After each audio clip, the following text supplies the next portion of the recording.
kita melihat komitmen Kapolri bahwa beliau akan tindak tegas terhadap pelanggaran-pelanggaran yang terjadi, terhadap penyimpangan-penyimpangan yang terjadi. Beliau katakan yang tegas, semua pimpinan harus bertindak tegas sehingga Polri harus menampilkan pelayanan terbaik pada masyarakat.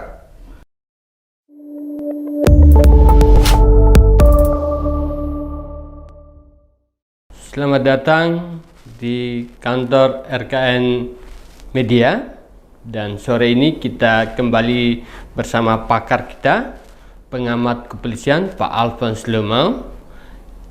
Untuk beberapa saat ke depan kita akan berbincang-bincang seputar kasus Ferdy Sambo dengan sejumlah varian yang mengikutinya. Sekarang Komite Etik sudah membuat keputusan, lalu proses hukum masih berlanjut. Nah, ini kan mulai banyak terungkap. Nah, kita ingin mendapatkan pandangan yang cukup komprehensif dari Pak Alphonse. Seperti apa dari kemelut yang saat ini sedang dihadapi oleh institusi Polri dan juga pasti ditunggu-tunggu oleh masyarakat Indonesia pada umumnya, seperti apa penyelesaiannya. Kita juga akan melihat seperti apa pandangan Pak Alphonse tentang pembenahan Polri ke depan. Saya kira silakan Pak Alphonse menyampaikan hal-hal apa yang urgen saat ini. Baik, jadi pasca kejadian penembakan yang merupakan sebuah bisul yang meletus di tubuh Polri, yaitu kalau boleh dikatakan Sambo Gate. Seiring dengan itu berbagai kenyataan-kenyataan yang mengemuka yang berkaitan dengan apa-apa yang ditampilkan oleh organisasi Polri dalam pekerjaan penegakan hukum. Seperti contoh apa yang dikatakan oleh seorang Menko Polhukam Pak Mahfud tentang industri hukum, di mana di sana ada banyak praktek-praktek mafia, mulai dari kegiatan penegakan hukum oleh Polri sendiri dalam tahap penyidikan, kemudian dilanjutkan dengan tingkat-tingkat lain di kejaksaan maupun pengadilan. Selain itu, kita juga melihat bagaimana beberapa kelompok masyarakat melakukan kritikan-kritikan tajam terhadap apa yang sedang terjadi di tubuh Polri. Seperti contoh lah, kita lihat beberapa teman pengacara antara yang menyatakan yang begitu keras dan begitu tegas terhadap praktek-praktek yang tidak terpuji daripada jajaran kepolisian, antara seperti yang disorot akhir-akhir ini di media sosial begitu ramai, jutaan pemirsa melihat Alvin Lim. Kemudian masih terjadi juga baru-baru kita lihat ada penembakan oleh sesama anggota Polri, dan kita tidak tahu persis sampai kapan hal-hal yang menjadi sorotan masyarakat terjadi di Polri ini masih akan berlanjut atau akan menurun dengan sendirinya, karena kita melihat komitmen Kapolri bahwa beliau akan tindak tegas terhadap pelanggaran-pelanggaran yang terjadi, terhadap penyimpangan-penyimpangan yang terjadi. Beliau katakan yang tegas, semua pimpinan harus bertindak tegas sehingga Polri harus menampilkan pelayanan terbaik pada masyarakat. Dan hal ini menurut kami merupakan resultan dari berbagai kondisi, yaitu pertama kewenangan kepolisian yang sedemikian luasnya.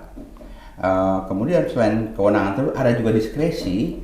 Nah, kewenangan dan diskresi-diskresi yang ada pada lini-lini pimpinan di setiap wilayah kepolisian ini tampaknya perlu dipersoalkan atau perlu dipertimbangkan mengenai bagaimana mekanisme dan metode pengawasan baik eksternal maupun internal, sehingga apa-apa yang diharapkan oleh masyarakat ataupun pimpinan Polri tersebut bisa betul-betul secara efektif dan optimal dikerjakan oleh jajaran kepolisian ke depan. Ya.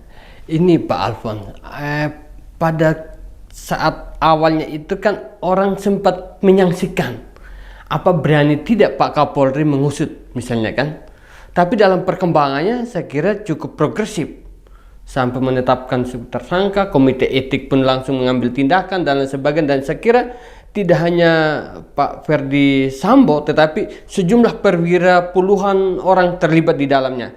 Nah, ini boleh dikatakan pertanda baik, ada niat misalnya, tetapi tidak cukup di situ karena masih menanti keputusan-keputusan lanjutan untuk pembenahan. Sebenarnya langkah yang strategis yang harus diambil oleh pimpinan Polri ke depan itu seperti apa, Pak Walton?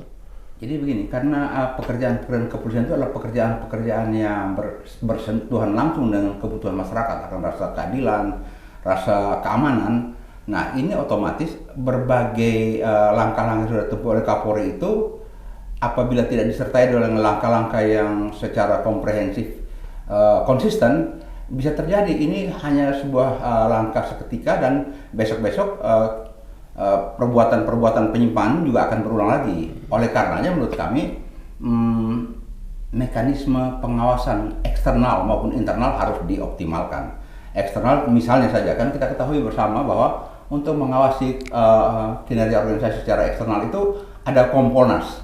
Nah, sekian lama Kompolnas itu seolah-olah sebuah badan yang hanya ada sebagai pajangan. Dan kalau kita mau melacak lebih lanjut, memang bisa kita ketemukan bahwa memang Kompolnas ada sesuai dengan Undang-Undang 2 tahun 2002 bersama dengan Undang-Undang Kepolisian. Dan memang tampaknya para pembuat undang-undang pada saat menyusun Kompolnas ini memang ada kesengajaan agar badan ini ya ada antara ada dan tiada. Nah, ke depan badan ini harus dioptimalkan perannya dengan memperkuat dengan berbagai ketentuan, mungkin saja Perpres. Contohnya saja pengawasan eksternal daripada Kompolnas ini, dia bisa bukan sekedar memberi saran, tapi dia bisa memberikan catatan untuk seseorang Kapolda, mungkin Kapolri dipecat, Kapolres, para direktur. Jadi lebih tegas karena dia mewakili Presiden dalam hal ini untuk mengawasi pekerjaan-pekerjaan kepolisian yang merampas hak dan sebagainya. Itu dari segi peran Kompolnas. Untuk itu aturan-aturan pelaksanaan Kompolnas harus diperbaiki.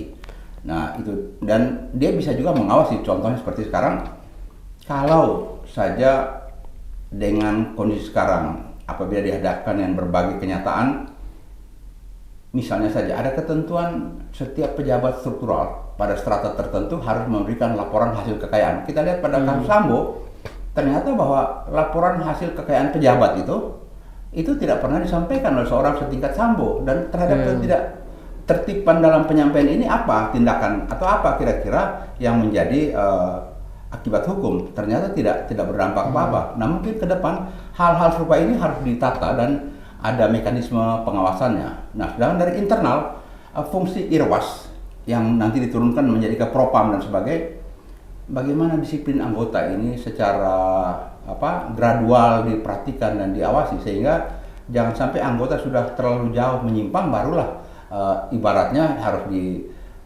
tindak dengan tegas. Tapi bagaimana setiap saat para pimpinan-pimpinan itu sebagai perpanjangan tangan pengawasan itu bertindak sebagai seorang guru, seorang komandan, dan seorang pimpinan. Dan demikian kedekatan pimpinan dan anggota itu merupakan mekanisme internal untuk membangun rambu-rambu agar anggota itu tidak terlalu jauh melakukan langkah-langkah penyimpangan. Lebih awal sudah bisa diantisipasi langkah-langkah pencegahan. Demikian. Tadi soal aspek pengawasan, selain memperbaiki regulasinya agar cukup kuat, misalnya rekomendasi bisa dieksekusi misalnya, faktor SDM. Nah, seperti apa formula komposisi, misalnya tadi ada posisi Kompolnas, lalu secara internal ada Irwas misalnya. Bagaimana bersinergi itu untuk menghasilkan sebuah lembaga yang benar-benar mumpuni dan mendapat kepercayaan dari publik untuk ke depan?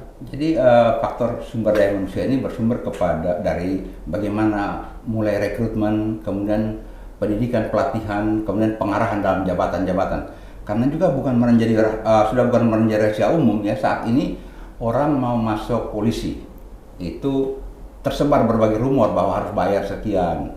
Yang sudah jadi polisi mau naik pangkat sekolah bintara ataupun capar juga harus bayar. Demikian juga setelah sekolah misalnya saja yang dari Akpol mau ke PTIK nantinya untuk lebih lanjut ke Sespim juga ada store menyetor atau istilahnya soto menyoto dan sebagainya. Ini merupakan kebiasaan-kebiasaan buruk yang akan dapat merusak moral daripada anggota-anggota tersebut, karena mereka sudah tahu bahwa untuk masuk itu harus bayar, untuk naik pangkat ataupun untuk pendidikan-pendidikan tertentu itu harus bayar, dan demikian kan mereka macul yang harusnya pada saat mereka menjabat ini mereka akan tutup lubang ini pacul, dan inilah yang merusak organisasi karena terjadi budaya store menyetor yang sampai saat ini ibaratnya sebuah bisul di bawah permukaan yang belum pernah dilakukan penelitian secara intensif, tetapi itulah yang ada istilah dulu ada pohon keras atau tanaman keras. Jadi pada jabatan-jabatan tertentu ini terjadi semacam